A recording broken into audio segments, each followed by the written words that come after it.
नमस्कार, आप देख रहे हैं फंडनामा। मैं हूं पंकज मटपाल।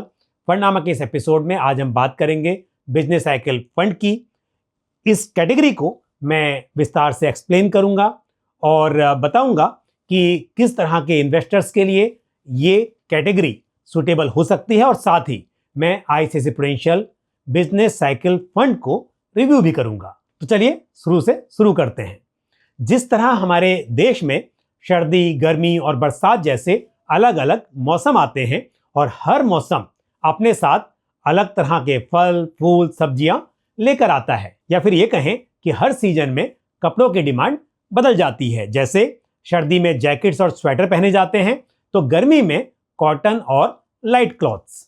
बिल्कुल इसी तरह इकोनॉमी में भी डिफरेंट फेजेस होते हैं, और इन हर फेज में कुछ बिजनेसेस स्ट्रॉन्ग परफॉर्म करते हैं, जबकि कुछ उतना अच्छा नहीं कर पाते। और बिजनेस की जर्नी को हम बिजनेस साइकिल कहते हैं। बिजनेस साइकिल का संबंध इकोनॉमी में उतार चढ़ाव से है। बिजनेस साइकिल में अलग अलग फेजेस होते हैं। कभी एक्सपेंशन होता है तो कभी ग्रोथ, कभी रिसेशन तो कभी स्लम, और फिर कभी रिकवरी। और अलग अलग फेजेस में economic activities, capacity utilisation, credit growth, interest rate, employment and capital expenditure इत्यादि में अप्स एंड डाउन होता है। और इस अप्स एंड डाउन में इंडिविजुअल कंपनीज और सेक्टर्स डिफरेंटली परफॉर्म करते हैं। आप यहां पर देख सकते हैं कि जहां एक और फाइनेंशियल, कंज्यूमर डिस्क्रिशनरी और मेटल्स रिकवरी और एक्सपांशन के दौरान बेहतर परफॉर्म करते हैं, वहीं दूसरी ओर consumer staples, pharmaceutical and utilities जैसे सेक्टर्स रिसेशन और स्लम के दौरान अच्छा प्रदर्शन दिखा सकते हैं।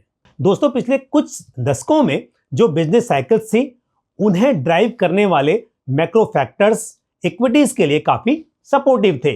उस टाइम तीन चीजें हमारे फेवर में काम कर रही थी। पहला, डिसइंफ्लेशन, यानी कि इन्फ्लेशन लो थी और इंटरेस्ट रेट्स नीचे थे। दूसरा, डी एस्केलेशन, यानी कि जियोपॉलिटिकल टेंशन ज्यादा नहीं थी। और तीसरा, मोनेटाइजेशन, यानी कि लिक्विडिटी बाजार में इजीली अवेलेबल थी। ये सब फैक्टर्स मिलकर इक्विटी मार्केट को एक स्ट्रॉन्ग पुश देते थे। लेकिन आज की ग्लोबल इकोनॉमी बिल्कुल अलग डायरेक्शन में जा रही है। मैक्रो इकोनॉमिक एनवायरनमेंट काफी डायनेमिक हो चुका है और चेंजेस तेजी से आ रहे हैं। आज हम डिसइंफ्लेशन से इन्फ्लेशन की तरफ आ गए हैं, और इन्फ्लेशन अब ग्लोबल रियलिटी बन चुका है। डी एस्केलेशन से एस्केलेशन की तरफ बढ़ गए हैं।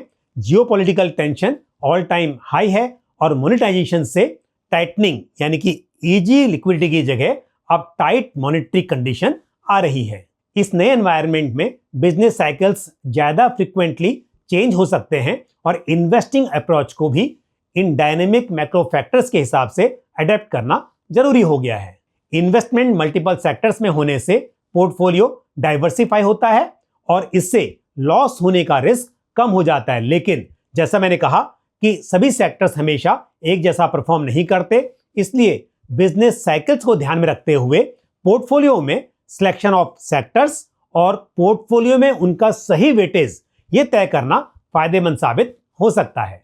इन्वेस्टिंग एक गेम ऑफ आइडेंटिफिकेशन है, यानी कि इन्वेस्टमेंट की सक्सेस के लिए राइट प्लेस और राइट टाइम आइडेंटिफाई करना इंपॉर्टेंट होता है। सही समय पर सही सेक्टर्स में निवेश अल्फा जनरेट करने में मददगार साबित हो सकता है।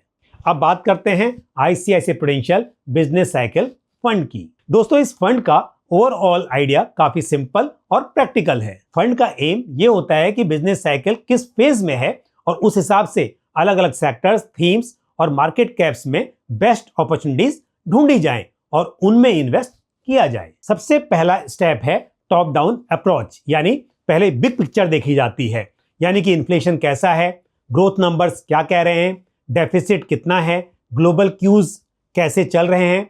इन सब से यह समझ आता है कि इकोनॉमी स्लो डाउन में है, एक्सपेंशन में है या रिकवरी स्टेज में। जैसे ही ये क्लियर हो जाता है कि बिजनेस साइकिल कौन से फेज में दिख रहा है, अगला स्टेप होता है सेक्टर आइडेंटिफाई करना। हर फेज में कुछ सेक्टर्स नेचुरली स्ट्रांग होते हैं और कुछ वीक। तो फंड पहले यह डिसाइड करता है कि इस फेज में कौन से सेक्टर्स पर फोकस करना चाहिए। फिर आता है स्टॉक सिलेक्शन। सेक्टर्स डिसाइड होने के बाद फंड मैनेजर्स उन सेक्टर्स के अंदर बेस्ट कंपनीज पिक करते हैं, जिन्हें financial indicators, balance sheet, profitability और वैल्यूएशन के बेसिस पर शॉर्टलिस्ट किया जाता है। और ये पूरा प्रोसेस टीम वर्क से होता है। सबसे पहले इन्वेस्टमेंट कमेटी बिजनेस साइकिल देखकर थीम डिसाइड करती है, फिर ये थीम फंड मैनेजर और एनालिस्ट के साथ डिस्कस होती है। उसके बाद फंड मैनेजमेंट टीम उस थीम के अंदर स्पेसिफिक अपॉर्चुनिटीज आइडेंटिफाई करती है। स्टॉक सिलेक्शन का यूनिवर्स भी क्लियर है। निफ्टी 500 TRI के स्टॉक्स में से ही ऑप्शंस चुने जाते हैं, तो मतलब पूल बड़ा भी है और वेल डाइवर्सिफाइड भी।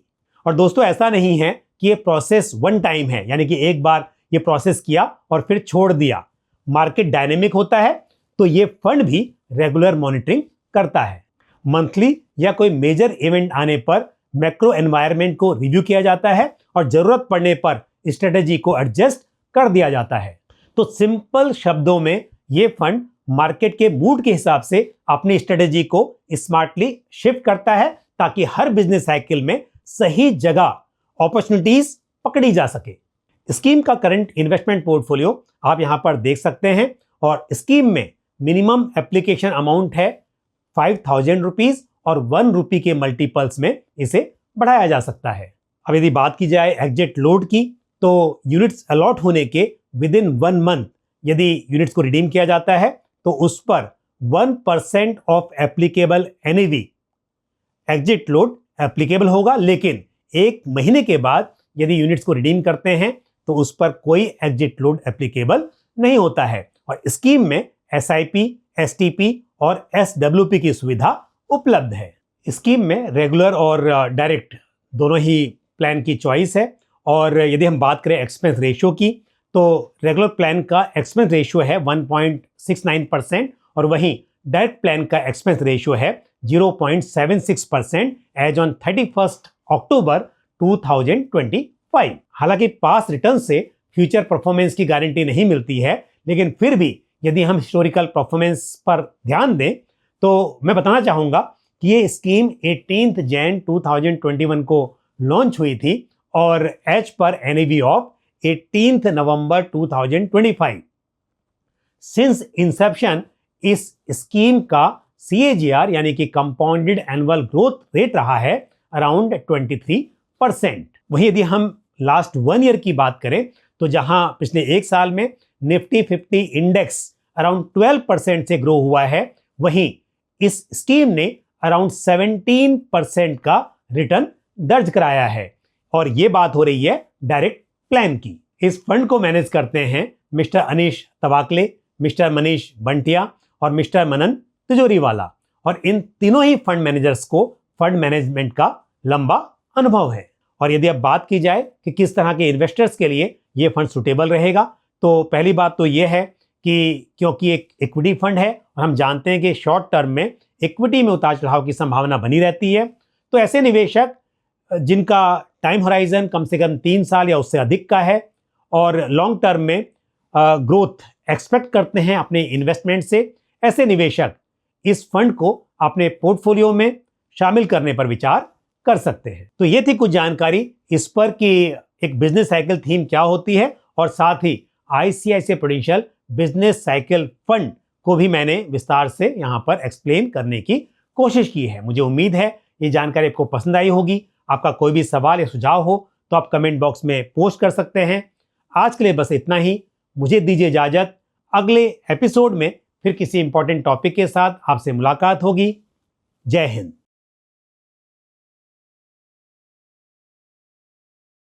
म्यूचुअल फंड निवेश बाजार जोखिमों के अधीन है। योजना से संबंधित सभी दस्तावेजों को ध्यान से पढ़ें।